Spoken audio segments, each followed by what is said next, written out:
नमस्कार, अस्सलाम वालेकुम, सत श्री अकाल, जय झूलेलाल।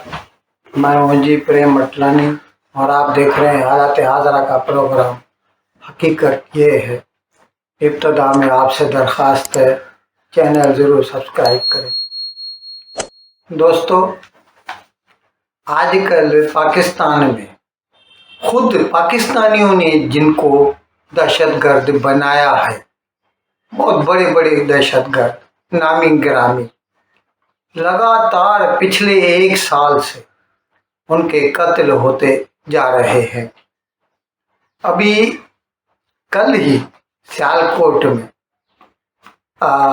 ये जो दहशतगर्द है, ये इसका नाम है शाहिद लतीफ़ और ये जैश ए मोहम्मद का था, मौलाना मसूद अजहर वाली पार्टी का। खैर, इसका मैं बैकग्राउंड बाद में बताता हूँ, पहले ये वाक़या आपको बता दूँ। कल वो सियालकोट में एक मस्जिद में नमाज अदा कर रहा था, तो उसके ऊपर 3 अनजान लोगों ने गोलियों से हमला कर दिया और उसे हलाक कर दिया। अब ये शाहिद लतीफ़ के बारे में हम आपको बताएं। एक तो ये जैश ए मोहम्मद से ताल्लुक़ रखता था, जो मौलाना मसूद अजहर की पार्टी है, और ये जब 1999 में 24 दिसंबर को इंडियन एयरलाइंस की IC 814 खटमंडू से दिल्ली आ रही थी और जिसको अगवा किया गया था यही जैश ए मोहम्मद के दहशतगर्दों ने, और फिर उसे वो लोग पहले अमृतसर ले गए, फिर वहाँ से दुबई, फिर वहाँ से कंधार, और बाद में उन लोगों ने जो डिमांड रखी थी कि हमारे इन लोगों को रिहा किया जाए, उसमें ये शाहिद लतीफ़ भी था। ये अलग बात है कि जो बाद में सौदा तय हुआ उसमें सिर्फ 3 लोगों को आज़ाद किया गया, जिसमें सबसे बड़ा तो खुद जैश ए मोहम्मद का चीफ था मौलाना मसूद अजहर, और 2 दूसरे दहशतगर्द थे।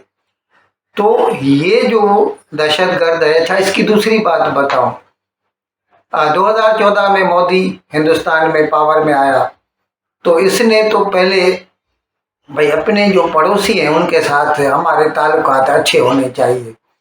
इसके लिए इसने जब ही हलफ लिया अपने वज़रात उज़्मा का, तो इसने सार्क के जो 7 ममालिक थे सबके हेड को दावत दी, बांग्लादेश, नेपाल, पाकिस्तान, जो भी हो गए, श्रीलंका। उसमें नवाज शरीफ भी आया था, उस वक़्त पाकिस्तान में नवाज शरीफ था।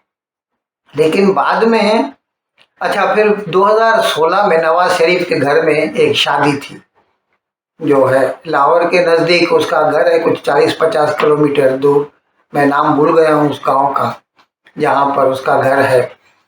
तो वहाँ पे उसकी शादी थी। तो उन दिनों मोदी वस्ती एशिया, सेंट्रल एशिया गए हुए थे, तो वहाँ से लौटते हुए वो बिना किसी प्रोग्राम के वो लाहौर में उतर गए थे और सीधे नवाज शरीफ के घर पे चले गए कि भाई आपके बच्चों की शादी है जैसे हमारे बच्चों की शादी है, और उसकी खुशियों में वो शरीक हुए थे। ये सब कुछ इसलिए किया जा रहा था ताकि भारत चाहता था कि पड़ोसियों के साथ हमारे ताल्लुकात अच्छे हों।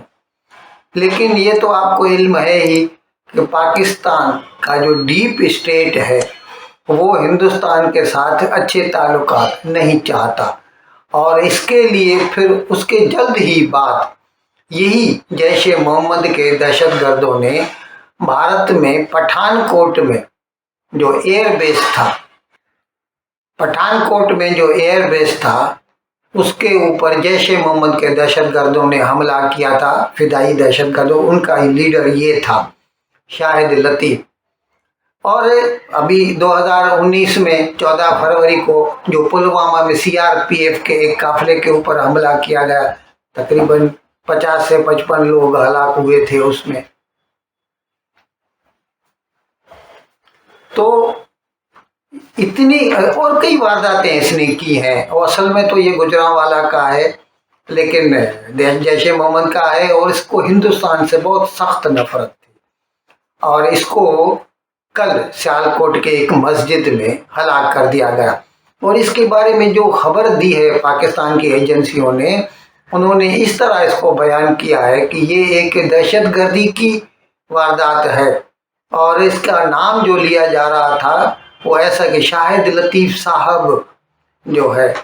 अच्छा, खैर हम आपको ये भी बताते कि शुरू में भी मैंने बताया कि तकरीबन 1 साल से इस किस्म की कई वारदातें हुई हैं पाकिस्तान में।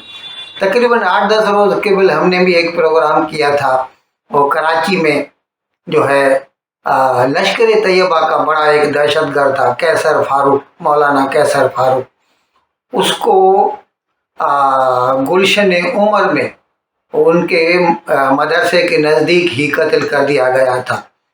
और वो जो कत्ल करने वाले थे वो सब वहाँ की जोग्राफी से अच्छी तरह वाकिफ थे। दिन दहाड़े उन्होंने कत्ल किया था और कत्ल करके वो आराम से वहाँ से चले गए थे। और इसी तरह और मौलाना ज़ियाउर रहमान का कत्ल हुआ था, और सैयद सलाउद्दीन जो हिजबुल मुजाहिदीन भारतीय कश्मीर के हैं, आजकल रावलपिंडी में रहते हैं, तो उनका एक रिश्तेदार था बशीर पीर, तकरीबन 1 साल हो गया या 9 महीने हो गए होंगे, उसका रावलपिंडी में कत्ल किया गया था बशीर पीर का। और उस वक़्त तो सैयद सलाउद्दीन भी बहुत डर गया था और अंडरग्राउंड हो गया था, नहीं तो जो है वो खुलम खुला जलसे करता फिर रहा था रावलपिंडी में और तकरीरें करता था कि हिंदुस्तान को छोड़ेंगे नहीं, कश्मीर को आज़ाद करवाएंगे। खैर, हम आपको बता रहे थे कि तकरीबन 1 साल से इस किस्म की वारदातें बहुत हो रही। अच्छा, एक सरदार खालिस्तान कमांडो फोर्स का परमजीत सिंह पंजवर, वो भी पाकिस्तान में रहता था और उसका लाहौर में कत्ल हुआ था। तो ये सारी जो वारदातें हुई है ना, तो कुछ लोग पाकिस्तान में हैं वो उसकी उंगली उठाते हैं भारत की जो जासूस एजेंसी है रा की तरफ, रिसर्च एंड एनालिसिस विंग। उनका कहना है कि हो न हो इसमें रा शामिल है। लेकिन मैंने जैसे पहला प्रोग्राम किया था, अब उसका लिंक दे रहा हूँ, उसमें भी मैंने कहा था कि अगर भारत का बस चलता तो भारत का पहला निशाना दाऊद इब्राहिम होता, क्योंकि दाऊद इब्राहिम ने जितना भारत को नुकसान पहुंचाया है दूसरों ने शायद कम पहुंचाया हो। क्योंकि 92 वाले जो धमाके हुए थे बम्बई में, और वैसे भी जब से वो यहाँ से पाकिस्तान चला गया है वो भारत मुखालिफ हरकत में शामिल रहा है। खैर, ऐसे तो लश्कर तैयबा ने भी कुछ कम नहीं किया है। तो अब हो सकता है कि कुछ ऐसे अनासर हों जो उनको पसंद न करते हों, लेकिन हमने तो ये सुना था कि जैसे लश्कर तैयबा की बात है कि उनमें राइवलरी चल रही है, इंट्रा पार्टी राइवलरी, क्योंकि हाफिज सईद अभी बड़ी उम्र का हो चुका है और उसने अपना जो वारिस अनाउंस किया है वो अपना बेटा तलहा उसको अनाउंस किया है, जो कि दूसरे जो सीनियर लीडर हैं लश्कर तैयबा को, उनको ये मंजूर नहीं है। इसकी वजह से कहते हैं कि लश्कर तैयबा में इंटर गैंग राइवलरी भी है, और जाहिर है 2 नंबर के आदमी हैं तो इनकी तो कई दोस्तियां कई दुश्मनियां होती हैं, तो कोई भी इनको उड़ा सकता है। इसीलिए आंखें मूंद करके राग के ऊपर इल्ज़ाम लगाना मैं तो कहता हूँ बाइदल कयास होगा। इन अल्फाज के साथ मैं आज का प्रोग्राम ख़त्म करने की आपसे इजाज़त चाहता हूँ, लेकिन विदाई लेने से पहले एक मरतबा फिर आपसे मेरी दरख्वास्त है कि जिस किसी साहब या साहिबा ने अब तक हमारे इस चैनल को सब्सक्राइब नहीं किया, हज़राए करम इसको जल्द से जल्द सब्सक्राइब करें, प्रोग्राम को लाइक करें, शेयर करें और घंटी का बटन दबाना न भूलें। बहुत बहुत शुक्रिया। खुदा हाफिज़।